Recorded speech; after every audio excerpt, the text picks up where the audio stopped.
Hey y'all, it's Laura. Welcome back to another Cocoa Vanilla Studio video. This time we're using the brand new collection, Great Escape, and I have three lovely 3x4 photos and a little bits and pieces of this collection. Now this is the first layout that I'm making with this collection, so nothing's been cut into yet other than a few pattern papers for some embellishments. I fussy cut a whole bunch of little clouds, and we're going to be using them on this layout. Now I also cut up some stars and a few other icons. I think the feathers, yes, I did the feathers as well. I really like those. Those are really pretty, cute, easy to use for clustering. But I had these lovely cut file pieces left over from a previous layout, and I don't know exactly where these came from. I've had them in my stash for a really long time, just pre-cut. And I vaguely remember cutting them with my silhouette, which was years ago. So I'm not exactly sure where they came from. They're just a very simple, basic cloud outline, and I'm going to back them with this absolutely gorgeous striped paper.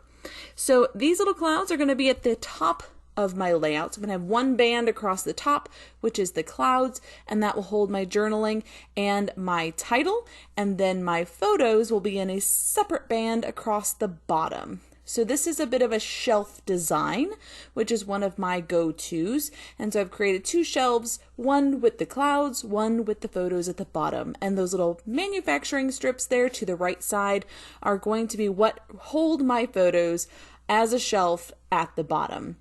This is a really fun way to use manufacturing strips. I really enjoy this. They make a great little layer underneath of your photos, kind of just a placeholder for your photos to be.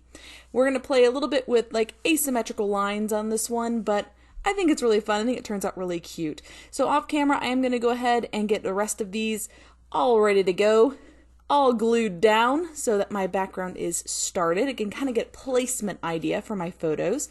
I want them to be slightly off kilter so that they're not a straight line across, just for a little bit more interest, a little bit more fun. And then I have my manufacturing strips here, which I'm going to cut in half. Now I went ahead and cut all of them in half, and then I'm going to tuck them underneath of my photos in such a way that they look like they're stretching all the way across. Now, Cocoa Vanilla Studios manufacturing strips, the little kind of sample color piece or patterned piece that you get inside of them is not a full 12 by 12. It is probably about 9 inches long, give or take. And so cutting it in half allowed me to have a little bit more flexibility of tucking it behind my photos to make it look like it'll stretch all the way over that 12 inches at the bottom, but doesn't quite.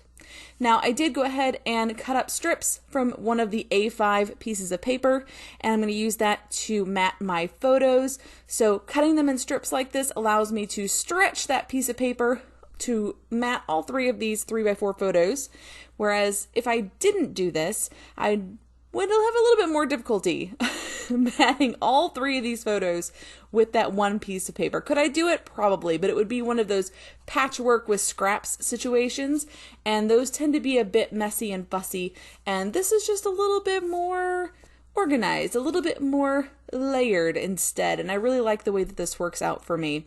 And so I just go around, add a little strip of tape behind each border of the photos, just like that, and then stick it down onto my paper. Line it up and trim it off. It's super easy, it's super quick, and it is a great way to stretch your paper just a little bit further. It's especially true if you happen to have just one 6x8 pad or A5 pad in your collection and you want to use it to mat your photos without using two pieces of paper to mat three photos. You can use this strip idea to stretch that paper just a little bit further. Now I'm going to go ahead and set up these little strips behind my photos. I'm just giving you a quick idea of how this is roughly going to look before I go off camera to kind of tape and glue all of this down. And this is just a very fiddly process, which is why I typically cut it out of my videos, because it's literally just picking up each photo, turning each little layer behind it, tape, glue, turn it back over, It takes a little bit of time, but I think that the overall effect that it gives to the layout is worth it. So even though this is a very detailed and kind of fiddly layout, I think it turns out really fun in the end. So as you can see, some of the strips appear to stretch all the way across under my photos when they don't really. I've just trimmed them up and hidden the ends underneath of my photos. I've also got my clouds glued down into place, and I'm bringing in some of the little fussy cut clouds from one of the pattern papers and layering those on top. Now eventually I'll switch to some stars that were from that same beautiful navy paper, and I'm going to dot those around my clouds as well. These tiny details add a little bit more shadowing and layering to those clouds just to make them a little bit more interesting, give them a little bit more pop. It also helps to tie in my very beautiful kind of a charcoaly gray title. These puppy titles are part of this collection, and I am using glue because I live in the southern part of the United States. It gets extremely warm and extremely humid down here, and quite often my adhesive just doesn't cut it. So anytime there is an adhesive that has like stickers or from on the alphas, it's not that it's not good adhesive, it's just that where I live, it needs more. We need way more. I have learned my lesson, and even double-sided tape requires me to add just a little bit of glue in addition to the double-sided tape behind my photos, behind my papers, behind all of my layers, which is very fiddly but necessary so that it doesn't dry out and just start falling apart. So, a little tip for you if you do live in a very, very humid or heated area. I know Australia is the same way. They get a lot of heat. And yeah, you just got to add some extra adhesive to make sure that stays put. So I'm going to call this one Camper's Life. And I'm going to create a nice little cluster of embellishments with my 6x12 sticker sheet here. Again, we're sticking with the Great Escape collection, and I'm adding some little tabs around my photos, but I'm also going to add some little banners underneath of that title just to give it a little extra detailing, a little extra something fun. And then on the big cloud to the far left, I will come in later with my little T-square ruler to do some journaling, and that's where all of the wordy stuff is going to be up at the top. And then it gives my photos the opportunity to fill in the bottom. And because there's a little bit of separation between the two, it doesn't completely overwhelm the page, but at the same time, you can kind of appreciate each of the two sections separately. Having that blank space at the center in between them kind of gives your brain a little place to rest and make sure that the page doesn't feel too busy. And adding in those big fluffy white clouds also helps to break up that sort of busy tone-on-tone background. Now, these are just little sunshines in the background. I think they're quite cute. I thought that was perfect to put these clouds right on top of the sunshines, as if the sun is just beaming through them. I just love that effect. So now I'm going around adding in a little bit of glue around the outside edges to these little bitty stars, to little clouds, anything that I can to get things stuck down. I didn't used to use glue very often, but I've just come to the conclusion that I can't avoid it anymore. It's just the only adhesive that seems to work even in high temperatures.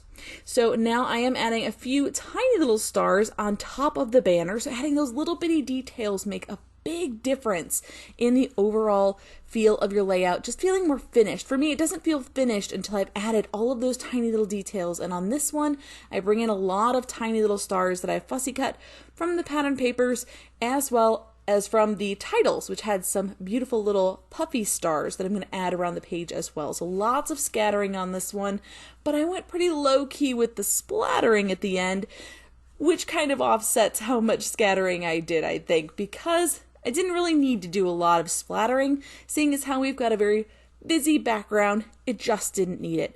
And most of the time I am using gold ink spray to splatter at the end to fill in some gaps and kind of create more cohesion on the layout by filling in any open areas with just a little bit of something, just a little bit of something fun so it doesn't feel empty. But this layout does not feel empty.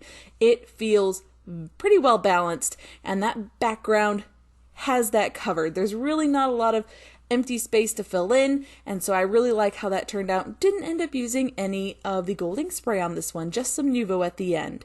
Now I knew I wanted to add in a few embellishments here at the bottom, but nothing too heavy. I don't want to cover up my photos. These photos are from a camping trip that my husband had taken the kids on back in 2020. So at the height of everyone being locked away, we all just kind of stayed home for such a long time. And when kind of the restrictions were not nearly as bad, where we're kind of lifting in most places, my husband decided to take the kids out to go camping and get them out of the house, because we all been stuck in the house for months and months and months. And he was just like, all right, everybody's getting stir crazy. We gotta get out of here just for a little while. So they went to Cumberland Falls, which at the time did not have very many people there at all. So he was able to avoid people entirely while they were there and just go hiking for a couple of days before they came back home. And I think that was a really necessary thing for everyone's mental health at the time. I think a lot of people went camping as a safe outing that wasn't going to be around people. And that worked out for our family as well. So that's where these pictures are from. And I do have a lot of camping photos. So this is a perfectly timed collection for Zoe to come out with. This lovely Great Escape with its camping theme is perfection, because my family did a lot of camping. They absolutely loved camping, and I have tons and tons of camping photos to do, so I am thrilled to dive into this one. Now down here at the bottom, I am adding a little scene of some mountains and the tent and the little adventure word. And I really wanted to add this at the bottom because it felt like I just had this gap down here at the bottom that just needed something, but I wanted it to be something that was simple and that wasn't going to draw too much attention away from my photos. So I just did one little scene here, nothing that's super eye-catching or pops off the page. So my tent kind of blends in with the background a little bit. The mountains, because they're set behind both the tent and the adventure word, really don't stand out a lot, and if they do, they kind of just point to the photos. And so I'm not drawing too much attention away from the photos, but I am just filling in that gap there at the bottom. I love how this came out. It is such a fun layout, and it's a style that I don't do super often anymore, but the building of little shelves is just such a fun way to scrap. I think it's so interesting what little bits and pieces you can squeeze onto a shelf layout that you might find tricky on other layouts. So in my mind, the thought process with a shelf style layout is that you can have things that are difficult to use otherwise. For example, you might have some that have little animals that you could make them look like stuffed animals if they're on a shelf. You might have little rocket ships. Well, they can look like toy rocket ships if you put them on a shelf. And I think that's just a really fun concept, and it's something that I really enjoy doing. If I have a collection where I'm like, well, how would I use these elements? Well, let's put them on a shelf. Let's turn them into toy versions of themselves or display versions of those icons, and sometimes that makes them a little easier to use. In this case, I really wanted to do clouds at the top. Like, I was just in my head fixated on this concept of the clouds across the top. And so then I had to figure out how I was going to place my photos at the bottom to make that work. How was I going to make that work? And so once I got the clouds onto the page, I was like, oh, I can do a shelf layout. And that is where I just kind of launched from there to getting all of these beautiful photos onto one page. I will have a companion page at some point in the future because there were a lot of photos from this particular trip, and I do have quite a few to scrap. I think I have 6 more to scrap. And so we will have more lovely layouts from this collection, maybe 2 more. Using this gorgeous Great Escape collection. This should be in stores soon, hopefully. We just got it, I think, last week, and so it should be in stores, I'm assuming, in February. And be sure to check out your local online places, or if you are in Australia, they definitely have it in the location of Australia. They have it in person for sure, but I know here in the US we tend to have it online available, so definitely give that a little search and find a shop near you to check it out. Now this is my little T-square ruler. I'm adding in my journaling here in this little cloud. This is a technique that I am really enjoying at the moment, and that is called shaped journaling. And so whether I am using a shape to draw in my journaling and then like that shape is a negative space, or in this case it's a positive space where I've added a cloud and then drawn on top of the cloud. It's still a really fun way to squeeze in some journaling without having to add lines somewhere else on the page, especially with a busier background like this. It would have been a little bit trickier to get journaling on the page. I could have done it, but I thought this was just a little bit more fun. I am going to outline the clouds to make sure that they stand out just a little bit, have a little definition from the page, and I think that adds a nice little detail to them. My little trick though for outlining is inevitably I will mess up my outline.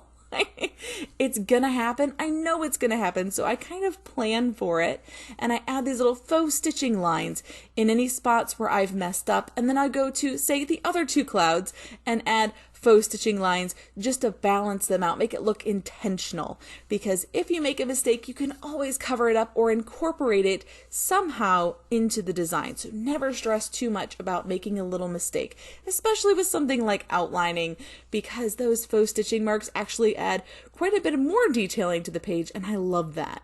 So I've added in those little stars from the titles puffy stickers. I'm going to come in with my Nuvo drops, and then this one will be done. I really enjoyed this one. I think it came out super fun and full of energy, just perfect for these camping photos. That's it for this one, guys. Be sure to check out the blog at cocovanilla.com.au, and until next time, bye y'all.